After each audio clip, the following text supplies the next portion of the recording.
I'm very happy that you took the time and that you said, okay, let's do this podcast Yeah, and yeah. Likewise. answer some questions. Let me dive into your history, into your journeys, into your stories. So I'm happy to have you here. Maybe you can give us a little short introduction about you and what you're doing. Sure. Hi. So this is Shubham. I'm one of the co-founders at RigBetel Labs. What RigBetel Labs is, we are a company who helps in all types of R&Ds and product development. Basically, you can say we are the service-based company. We are a service company that helps along industries, and either it could be industry leader or somebody like a small startup wanting to get their R&D done, wanting help in product development, etc. And in these years of service, we have understood, okay, there are couple of problem statements that in these years of service we have understood that there are a couple of problem statements that revolve around pretty similar concepts, right? So then we started building our own platforms, which you can say are like products for us. So our services and products kind of go hand in hand and complement each other. And apart from that, we also try giving back to the community by doing our ROS mentorships that we Mm. do.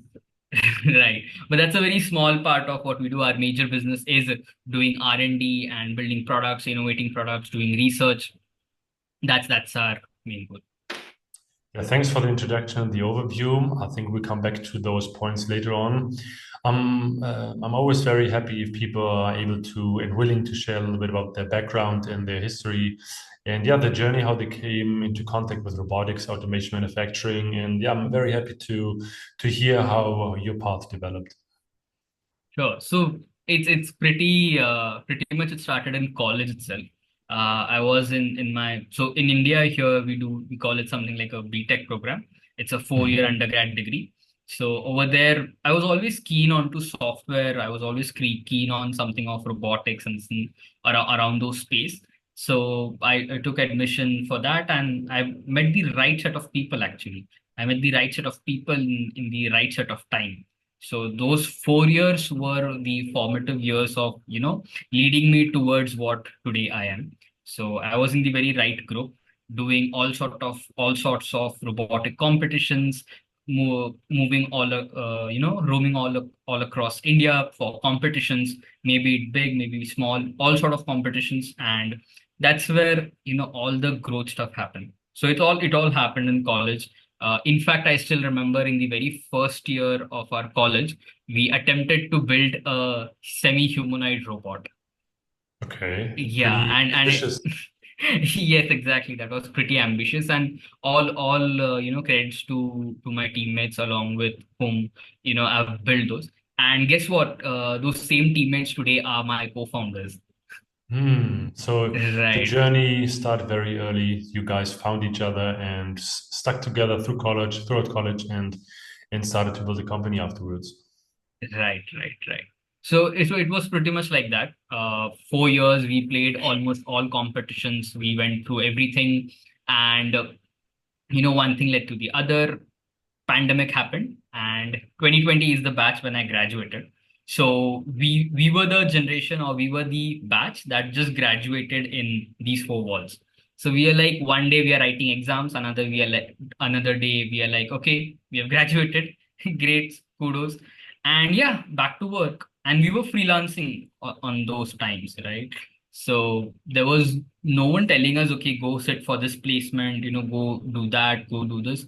It was all there as a activity inside within the college groups and this and that, but we never had that driving force to sit for placements, because we were like, okay, do we want to do that, the same monotonous jobs, or do you want to figure out something else? Because robotics was very new at that time. Like, I myself am the very first batch of robotics, not robotics actually, mechatronics from that college. So our course name is mechatronics. It's a 4 year degree. So we were the very first batch, and since we were the very first batch, obviously there's a lot of unknowns. So we did a lot of competitions. We did a lot of freelance projects, which eventually gave us confidence. Hey, if we individually, four of us, individually can do stuff, then why not, go ahead and form a company? And so yeah, one thing led to the other, and today we are here building robots and doing research.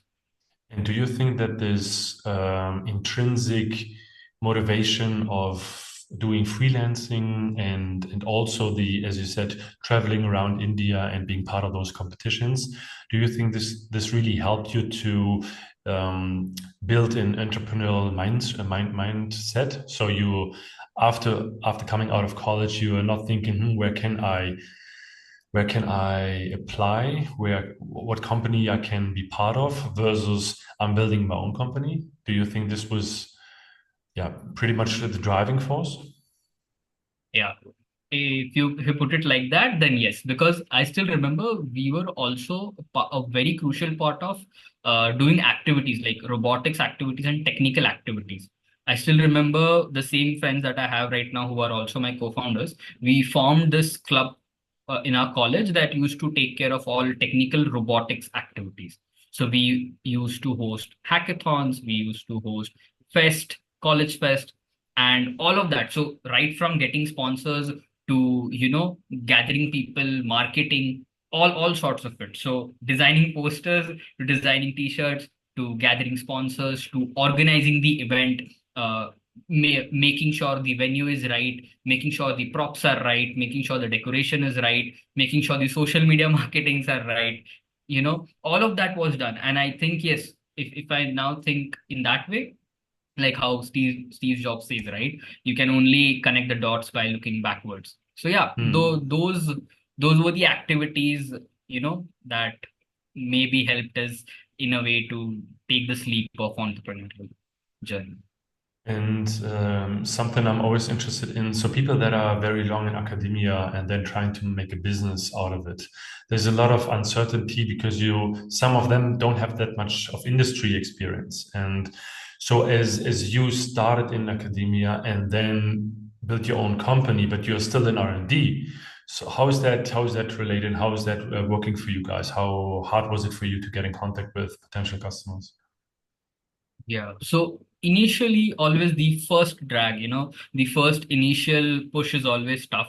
So the first 2 years were a bit tough. I still remember we got our first client from Mexico, and that was all because one of my co-founders started making YouTube videos. Yeah, and so basically, yeah, content worked for us.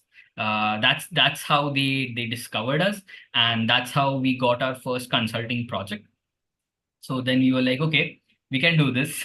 One thing led to the other. So it's a bootstrap business, right? Money comes in, we put in the same money into the business, and the wheel goes on, And right? did you guys had a lot of experience with because there's always the technical part of it. And before we started recording here, we're talking about the commercial side of robotics. So how did you guys manage that? Because it seems like if you're all part of the same team and you're studying mechatronics, there's not too much commercial, I guess, what they teach you, right? That's what I said, right? See, when we did College Fest and when we were roaming all around India for competitions, we didn't had heavy high budgets, right? You live frugally and you figure it out, right? In that Hmm. way. I still remember we used to reuse components. Like, for example, in the month of May, we would go for a competition. We know there's a competition in August. We get done with the May competition. We disassemble the robot, take the same components, build the new robot for a new competition, right? And that was like a very default mode. We never thought, oh, we should buy new components to build a new robot. And this is when I'm speaking, when we were doing business, when we were actually building hardware, because these set of hardwares is something that we have built. So if you'll check out, you'll also get to know that tortoise bot is one of our open source robots that we have developed, and we are still maintaining it, and we plan to do that. So that was the very first open source robot that we contributed towards the community, and also as a business that we wanted to do something in hardware. So we did some consulting projects. Money came in. We put that money back into the business, like buying hardwares, making sure that rest of the operations work well, etc. So money comes in, we buy some hardware, we do some more projects, so on and so forth. So that's how it went. We were frugal enough at the start, so you could buy just enough hardware to build one or two MVPs, and that's how we started. In fact, I still remember that, when we were starting off with TortoiseBot, which is one of our robots that I mentioned earlier, we first made sure that we had a couple of pre-orders. And people were very kind enough to give us like 7 or 8 pre-orders. So that money came in, and then we bought components, then we built the robot, and then we took things forward. So that's not the journey of TortoiseBot, but rest of the robots as well. I mean, this is actually the right way to do it, right?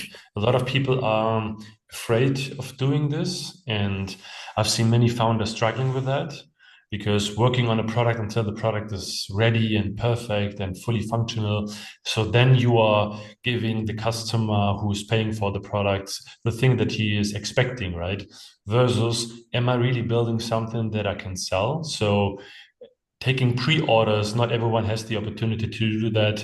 Or not necessarily nobody has the opportunity to do it, but not everyone thinks about this in that way. So you start a company, let's try to find some customers first, right? I have trying to be cash positive or trying to find people who believe in your ideas, not necessarily investors versus Right. potential customers, right? So this is very interesting. Maybe you can tell us a little bit more about how did you manage to do that? Sure, sure. So I think it all starts with TortoiseBot. So as I mentioned, one of my co-founder was very active on social media, and that's basically where our social traction grew from, that the initial traction. So he was making videos, and that helped a lot of building the brand narrative as well, because then we started our own Instagram page, we started our own YouTube, and all we wanted is, okay, everybody knew Turtlebot. Okay, we all know Turtlebot is the OG. I definitely agree with that. But the point is, it's pricey. I mean, I don't, not only in India but all over the globe. Apart from few areas, it's really pricey. Everybody can't afford that. And if you want to learn robotics, come on, how much are you gonna learn on simulation, right? You have to shift to hardware at some point. So that was our aim, and we started tinkering around, and that's how we came across, okay, maybe we can make an alternative of Turtlebot, which is because Tortoisebot is very much inspired by Turtlebot. So that's where, and as I mentioned, right, we had our very first gig just through content, just through social media. So they reached out to us, we did some consulting, we got some, cash flow, and through that cash flow, we then bought into this. I still remember we did. So one of the other thing that we did is, it was COVID, and we had one robot. Okay, it was just one single robot, and we had created a arena. Right. So this arena was like a virtual lab. So we were like, okay, let's do a virtual lab. Okay, let's do a virtual lab setup where we can give people access to the robot. They can use the hardware, they can start learning, they can start experimenting. And I think this would be a great business because anyway, it's COVID. Everybody wants to learn robotics but doesn't has a hardware. So we thought it was a great business idea, and we were like, okay, let's get started with it. We have we barely made one or two customers, but we gave a lot of free trials, like 30 minutes free trial, 40 minutes free trial, and that picked up. That picked up, and a lot of people started getting to know about the robot tortoise walk. So on top of that, then we started building our narrative. Okay, we get to know that people need hardware. Maybe remote access is not the best way to give it, and neither people want to spend a lot. But this robot can be a sellable item. And that's the time we also started parallelly the mentorship program. Because the Sorry, problem was, yeah. one question regarding the robot. What was the robot able to do?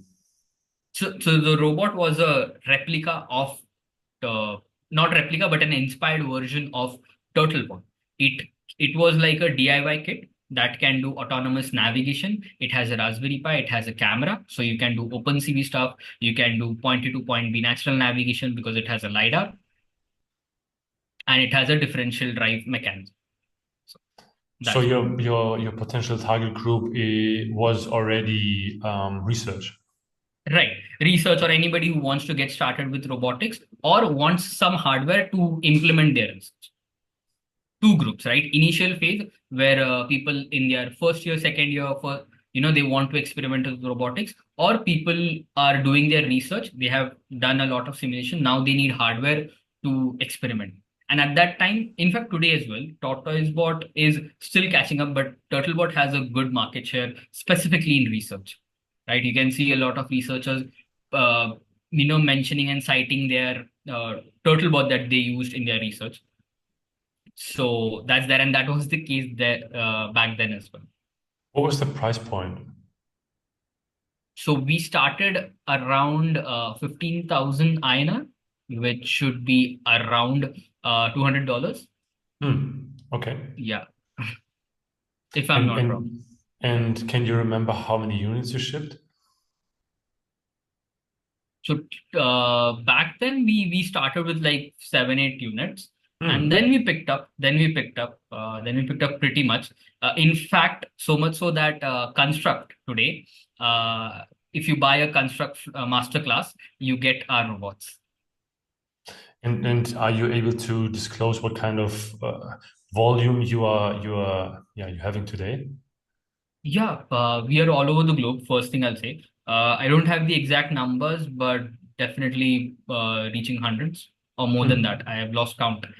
Because what happened is a lot of people started buying our kits, not only individuals but also universities.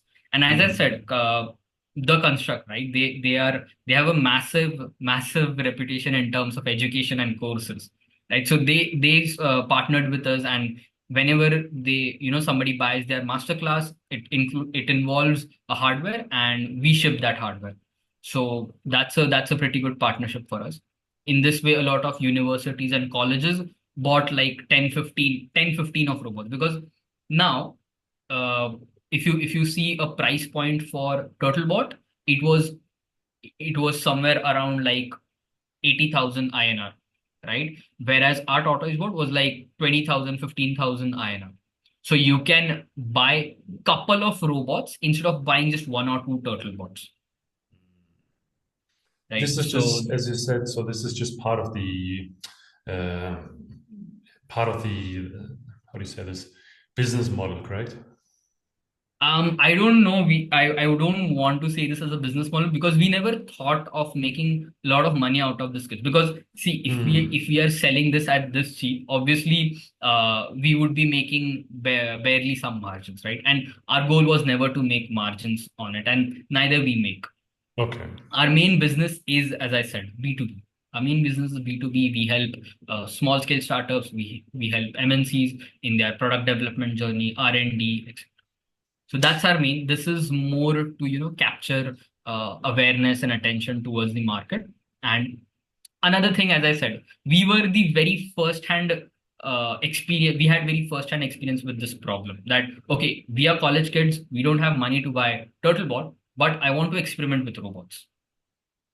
And you mentioned also that you're not only putting together these kind of kits, but you said this, that you went into mentorship and teaching actually. Maybe you can Right. tell us a little bit about this, because there's a lot of younger folks that are just starting in their way in robotics, and they're asking themselves, which program language should I learn? Which system should I hop on? Which platform is the right one for me? Is ROS really something that I should learn? Nowadays, the other day I read something about Dora, right?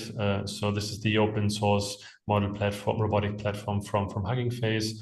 So they are discussing if they're building something that could be potentially an alternative for ROS or ROS Right. one. Yeah, maybe you can tell us a little bit about this, because a lot of people I think are interested in that. Sure. Sure. So majorly, see, the reason we started mentorship was, one, we were falling short on people. Okay. And obviously, like every other business, at a point we have to hire people so we could manage our work, so we can grow, etc. etc. And since we are a consulting business or we are a more service industry, it's more like the more people we have, the more projects we can take. Right. But it was very hard to find people with the right talent. we were receiving applications that said, oh, I've worked in simulation, I know this, I know that, but it doesn't translate that well when you work with hardware. So our Mm. very first pain point was, okay, we need a cohort of people whom we can trust and hire, right? On a skill level. That was point number one. Second, we always wanted, when we were in college, we always wanted something, okay, if somebody could guide us, or if somebody could tell us, okay, this is the roadmap to follow in order to become a roboticist, or end of the day, you could build a robot, that would be great. Because I'll tell you, when I was in college, and even right now, there's a lot of boom around. When I was in college, there was a lot of boom around Python, web dev, app development, and people used to have this roadmaps. There are websites, roadmap.sh, and this and that, that dictates everything onto how you can become a front end developer or a back end developer or a DevOps engineer, everything. But there is nothing like this for robotics, right? There is no Mm. guided path. In fact, right now, if you see, a lot of robotics degrees or undergrad degrees are being popping out right now, right? But they still don't have like a very defined path. And you and I both know robotics is a multidisciplinary skill. You need mechanical, electronics, software, and all the things together, I mean, there right? is a So there few was, people that are trying to put together because, as you said, there is obviously Mhm. a need. And a few of these people I had already in my podcast, they were thinking about this, already building these kind of things. And I do know one or two, I know a few of these channels where people are trying to provide just like that, just that, right? Guidance and what could be the right curriculum, what could be the different directions where you go when you enter in right. robotics. Yeah, but please continue. Yeah. So our point was that when we started 3.5 years ago, that okay, this is something we want to give, where there is a dedicated path where somebody just logs into a cohort and they get to know, okay, if I want to be a mechanical designer in a robotics team, this is something I want to do. If I want to be a power electronics person, this is something I want to do. Or let's say if I want to be a ROS developer, or if I want to write navigation stack, if I want to deal with software side of robotics, this is what I want. So we wanted to create something like that for the beginners, not for someone who is already done and dusted, who wants more advanced knowledge, but somebody who's getting started, because that population was big. And we identified a lot of people in their third year and fourth year, like in their final semesters, were still clueless, and many of them wanted to go foreign and do their masters. So they thought, okay, gathering some skills before going outside and learning would be really helpful. So we catered to that sort of crowds, and this then obviously pulled more eyeballs towards people who actually were experts and people who were actually on a maybe intermediate level, or somebody whom we could hire eventually, sort of like that. So you were actually solving two problems, right? So you by guiding people, by giving them resources and giving them a curriculum that they can follow, you're also trying to get rid of the lack of potential employees that you could hire that are fitting your narrative, that are fitting the skill set that you actually need. And what kind of platform did you guys use? How did you approach that? Because there's plenty of options, right? You were mentioning YouTube, but maybe you can tell us a little bit more about this. Definitely. So we target our social media, right? We had Instagram, LinkedIn, YouTube. That's it. These three were our channels.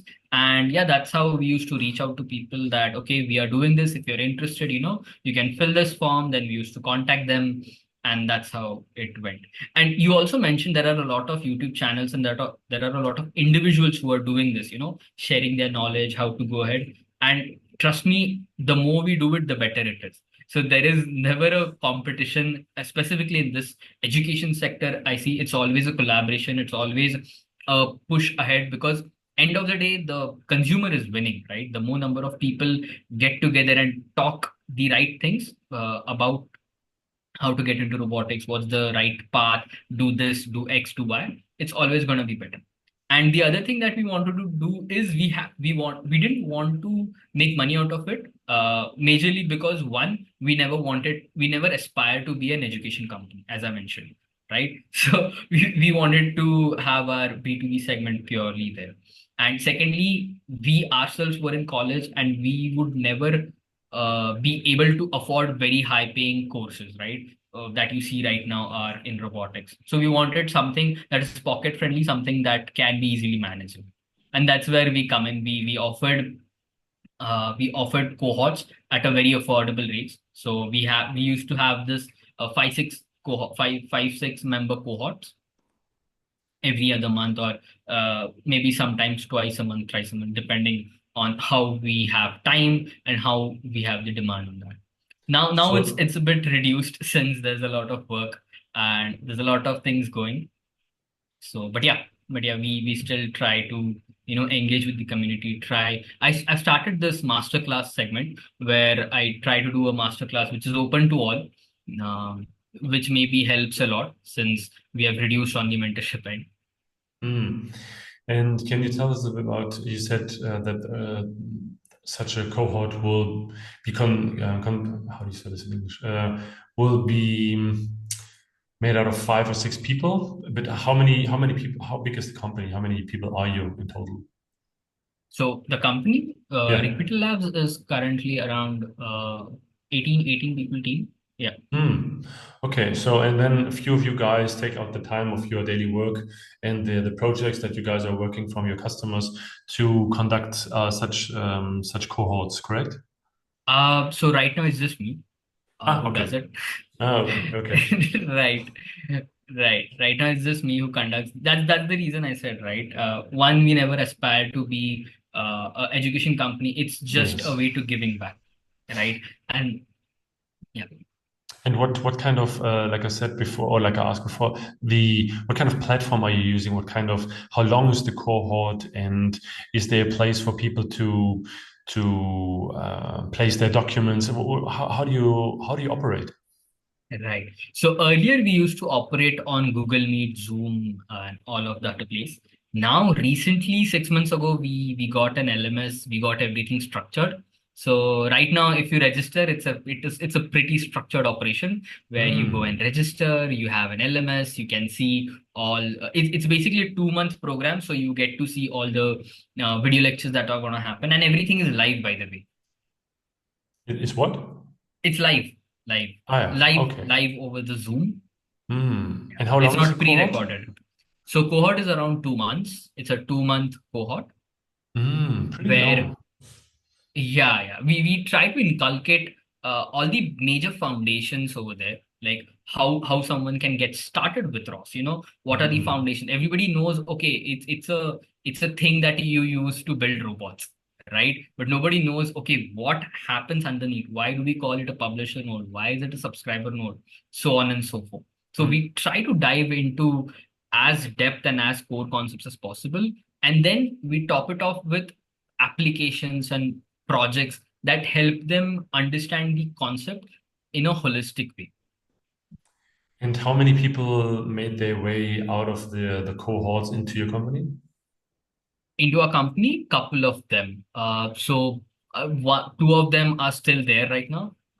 Apart from that, we have helped a lot of them get hired. We have helped a lot of them, prepare for their masters. Like basically, the projects help them prepare for their masters. Hmm. So that's that. Really like that approach. So thanks very much for helping the community here. It's always a good idea to give back, and because people don't understand how much you guys benefit from this, right? We do know actually that um, teaching helps you to understand things better yourself, right? So it Exactly, deepens exactly. it deepens the basic understanding of things, right? Because when people are asking questions you haven't heard before, or they were conducted in a way you haven't heard them before, and now you need to come up with answers, right? And when you have someone who has trouble to understand the topic, you do need to find alternative solutions, alternative answers. Um, but thanks, yeah, thanks for going into that topic. What I'm also interested in, R&D is a very specific topic. It's not because there's a lot of skills involved to offer this, right? When I have a product, so I have you order a product and I produce the product and then I send it to you, right? And especially with startups, you very often have a not entirely mature product. So sometimes you're selling a product and you need the customer to help you to bring it to Mhm. like this the perfect point, right? But with Right, R&D, you're always in a constant cycle. Actually, yeah, you have an right. idea. I mean, there is a finished idea. There's a goal, but maybe you can tell us a little bit more about how this kind of work works with companies, with startups. Sure, sure. So let's say a company comes to us with their problem statement, right? And at times the problem statement itself is not clear. So Hmm. we tend to ask them or put for them into questions that help them distillate their problem statement itself. They might come and say, oh, okay, let's say I have a production line and I have today people moving goods using some machinery or some manual forklifts or some another way. I want to, I want to increase my production. But that's the end level. What's happening underneath, nobody's questioning. Okay, so Hmm. if you want to increase your production, how will you do that? Where do you have to save time? What are the things that you can cut down? What are the things that you can't cut down? In fact, we also have to distill into things. Sometimes there is not required of a lot of automation. Sometimes people forcefully try to automate it, thinking, okay, it will help us in the longer run. But in fact, it's the opposite side, right? Even I remember once Elon Musk or from someone from the Tesla speaking, they started using a lot of robots, and that actually decreased their time of production. So then they had to find a right balance between humans and automation and stuff like that. So our basic first action is to ask the right set of questions so that the customer understands what is the underlying problem that we are helping him or her solve. That's the very first thing.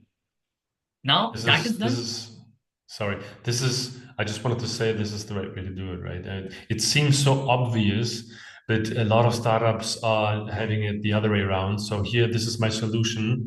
Can we find a problem that fits to my solution? Versus, what is your problem? Do you know actually what your problem is, and how can we maybe help you, and maybe we cannot help you, right? So I really like this way of thinking of you guys. Yeah, so it starts from there, and then obviously then is the natural journey how it happens. We first get it a design, we try to ideate it, we try to get it on a design, then we get it into a CAD software, something which is more 3D, something which is more something you can visualize in a problem statement area.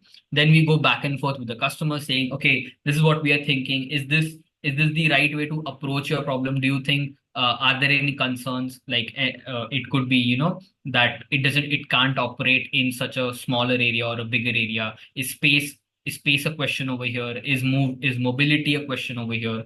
We ask those sort of question and try incorporating it in our 3D modeling and design. And once that is there, we also parallelly check, is it feasible enough, right? Because we not only work in robotics, but we also work in AR and VR, which some people might say, okay, oh, this is very different than robotics, Mm. but it's not. Where we have built applications that are a combination of robotics and AR and VR. So it helps us visualizing stuff. AR and VR helps us a lot in visualizing stuff. So we use a lot of those techniques to first visualize and understand, are we going on the right track? Even though we have sat with the customer and understood our problem statement, but are we still on the right track? Right. So Mm. design, simulation, visualization, all of these things help over here. Now, once all of this is done and everything gets a green signal, then we go for the manufacturing. And the what I see very often is, and I would like to see how you guys are tackling that problem. Very often, you have someone who comes with the idea, comes up with the idea to incorporate another company or a startup, right? But this happens. It can be that someone from in within the production side thinks, this something is wrong here on my shop floor level, in my production line, or at my working place. Is there a solution that maybe can make my life easier, right? Or there's a top-down approach. We do need to cut down our numbers. Is there any possibility that I can find like a third party that can help me? And what I see is that not very often both sides are able to have empathy with the other side. So a shop Mhm. floor level person not necessarily understands that there needs to be a bigger value for the entire line so it can justify the investments. And on the other side, then you have on the other side, you have someone from top management who thinks, okay, it's very obvious I do need to cut down here, otherwise I need to leave, need to fire 2 people or shut down the production side. But they are not the ones who are using the product, so they actually have no idea how the operator would use the product, right? So, and how do you guys close that gap? How do you guys find the right balance between them? Well, yeah, it's a very tough one because I don't think so. There's a straightforward answer to that.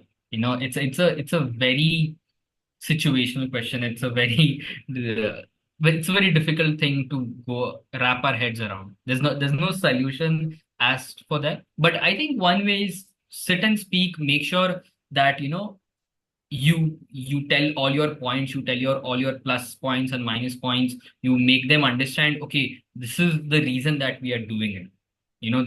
That's very important. Even at times this happens, we might be not directly be dealing with the decision makers. We might be dealing with somebody in between. As I said, we might be dealing with the operator, right? But then the operator has to then convince his higher management to invest that amount of money so his life would be easier, right? Or maybe the company's production or the company's revenue might increase. So we have to first tell that narrative very clearly. Okay, if we do this, then this is going to happen. So if the operator or if the middle person is clear, then that person can approach his management, his or her management, to convince them effectively, and then things move ahead. So one thing I've noticed, we have worked with bunch of companies that we have understood. There are few people who are very close connected with their higher management, because the higher management gives them the liberty to experiment and play around. But there are also sort of companies where the higher management is a bit strict, so the next level people don't get that room, and they're very skeptic onto anything that you put in front of them, and it's very hard journey to even sell a R&D or any sort of service that you are dealing with. And so this convincing, as you said, normally when you're in sales, what you do is you're trying to reduce the risk. So the risk of hiring you As as a a consultant. partner, Yeah, consultant or supplier of service. But on the other side, you do, so this is risk adverse, right? You're trying to reduce the risk that the other right. person has. But on the other side, there's the benefit part, right? You do need to show, if you hire me, there will be this amount of money that you save. There will be this amount of time that you save. This will be the amount of money that you make, right? And is it easy for you to track those numbers? Because I have the feeling that a lot of startups are, especially if you don't hand over turnkey solutions where you Mhm. are responsible for the entire thing, mostly because you're a small part of a bigger solution that an integrator, for example, does. It's hard to get to those numbers to really say, Yeah. if you do this, then I can promise, because I can show you this is the amount of money you save, or this is. So maybe you can tell us a little bit about this. No, that's very right. When you're not responsible to deliver a turnkey, we genuinely tell them, okay, we can do this end to end. We can do this a complete turnkey solution. But at times, it's not how it works. Sometimes you don't have the control, right? So yeah, it's a very difficult. It's extremely difficult actually, to track those numbers when you are just an integrator or you're just solving a very small problem in the entire wheel, right? Rather, if you are somebody who is providing a turnkey solution, you have better control and you can dictate the outcomes very effectively and very confidently. So yeah, Mm. that's true. But yeah, if you try convincing them on the value end, that okay, this is the amount of worth or this is the amount of value that you're going to add because of this robot or because of this automation or because of this entire thing, that really helps. But it's very hard to tell if you are just a small integrator in the entire process. And the other question that I have is, so this is the part of the benefit, right? But in the sales process, a lot of customers, they not necessarily lack of imagination, but they do think that their production line is very specific, very special. Their product is very specific, very special. That their workflow is very specific and very special. Versus you as an outsider, you think, no, actually, I'm doing the same thing that I've done 10 times before. So how do you overcome this objection? Objection. And people would like to see results, right? And normally, sometimes you can convince a few customers to do publicly available case studies, but very often, especially if it's an R&D, there's or yeah, it's an R&D. There's the NDAs you have all over the place, right? So how can you advertise your work that you have done with other customers to customers when customers don't want to share information with other customers? Maybe you can tell me a little bit of this. Right. I'll tell you that's a everyday problem for us. So when we were in this initial phase, it was a big problem because everybody was like, "Oh, you do my work, but you don't, advertise that you have done it for us, or you don't tell, okay, this is what I'm using, right? Or this is how we do it, etc." You're very right on that. So that's the reason we started building our own platforms, as I said, right? You were very right. As you're saying, okay, I obviously know this is the same problem statement I've solved earlier, but obviously 70% of the things were different, but the 30% thing was same. Sometimes it's 40% thing that was same, right? That's what led us to build these research platforms.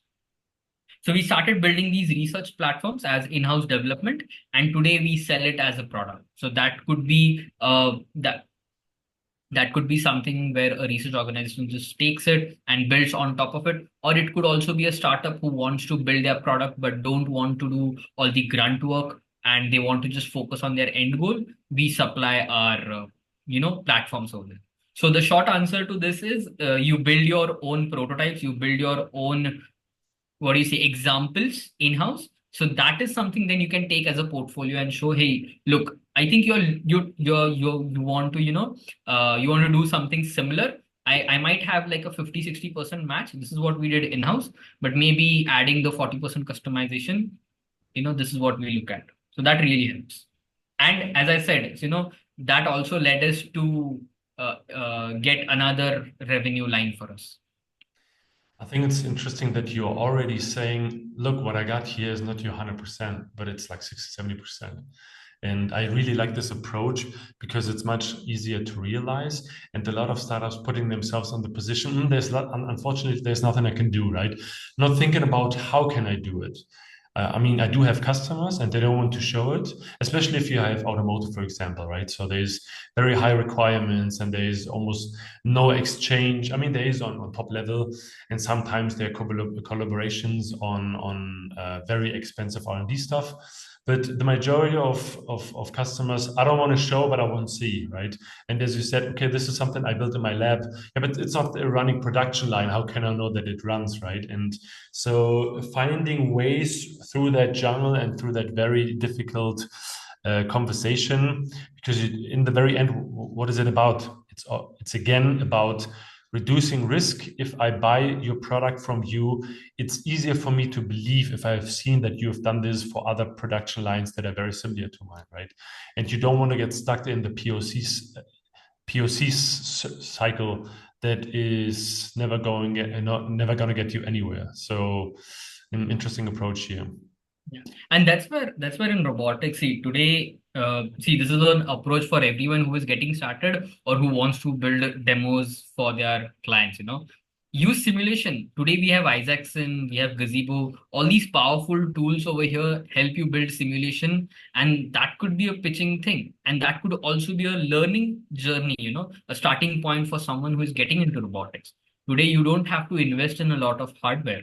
You can get started with simulations. You can build things from there. And then once you're confident in that, move to hardware.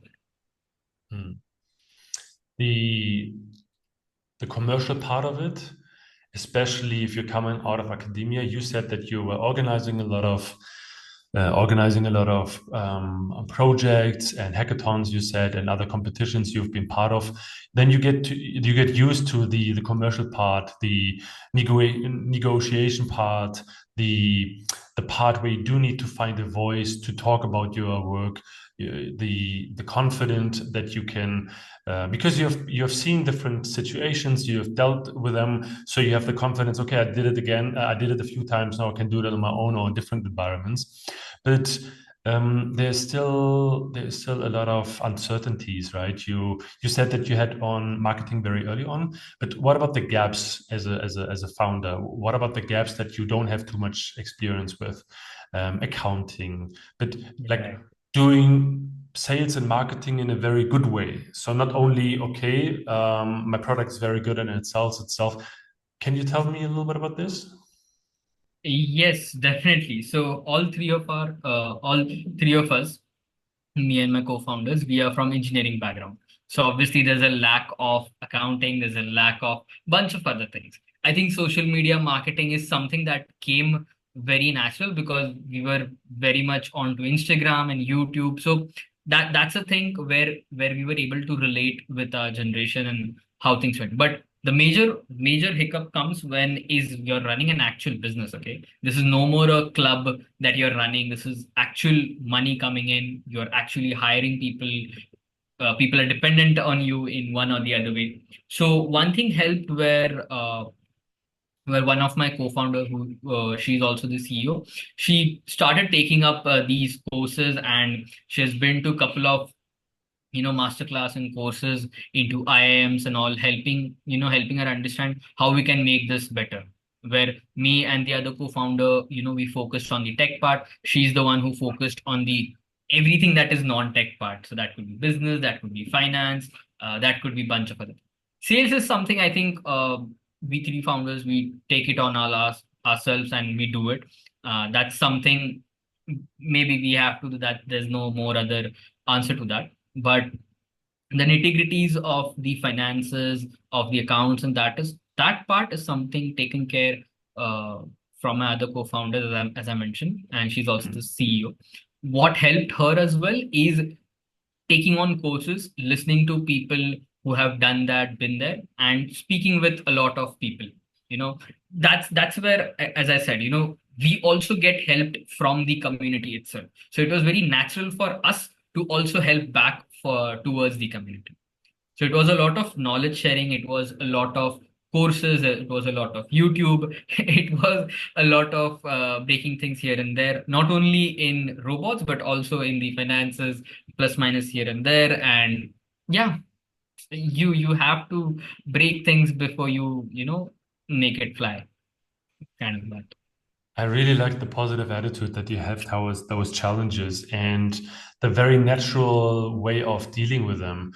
So trying to figure out everything on your own is such a waste of time and energy, right? So Mm. I wouldn't drive around in a car for 40 minutes just because I'm too proud or stubborn to just stop at the next second and just ask anybody, can you give me directions, right? So this is such a game changer. If you lose this idea of exposing myself, this is something I showed that I obviously lack this kind of knowledge versus no, I'm curious. I would like to know this. So asking questions is always a key to knowledge. And yeah, I'm very happy that you shared your journey, and I'm very happy that you gave, I think, a lot of guidance, right? Because there's always some people behind you and showing how you guys did it. And you're a very natural person, right? So there's nothing that it came from above and it landed on my hand. So no, we were fighting for that. We were working for that. And we were seeking answers. We were seeking partnership. We were seeking guidance. And now we're giving back to the community. And yeah, I really love that. Yeah, yeah, that's how it's done. I mean, you ask for help whenever you're stuck. That's where collaboration comes in, right? We as a human race, you imagine everything is done out of collaboration, right? If you keep running all alone, you'll be like, I don't know what would have happened if we never asked for help. Mm. So yeah, that's there. And luckily we are in a digital age where anything you want to learn is available at your fingertips. Anything. It could be robotics, it could be AI, or I don't know what not in the future. Yeah. Thank you for taking the time. I would like to say hi to your co-founders. There might be a time in the future where we can have a chat as well. And yeah, maybe we can share afterwards a few links where you said, okay, these are the courses that or cohorts that we're building, because I would like to offer always resources when it comes to gaining knowledge, because evening Definitely. and weekends are for builders. And whoever who wants this and wants to change their life and wants to gain the knowledge should have the opportunity. Definitely, definitely. And I'm planning to create more content around it. So, that helps in general the whole community, that helps other people to create content around, because obviously you and I, we know very limited things. And once you start sharing, once the community angle kicks in, obviously a lot of knowledge sharing happens, and that will drive the entire thing. Hmm. I say thank you and have a good evening and talk to you soon in the Sure, future. sure. The pleasure is all mine. Thank you. Thank you so much for inviting me on here. No, it was a pleasure. It was mine. It was a very natural and fun time that we have together. Take care. Okay. Yeah. Bye. Bye bye. Yeah.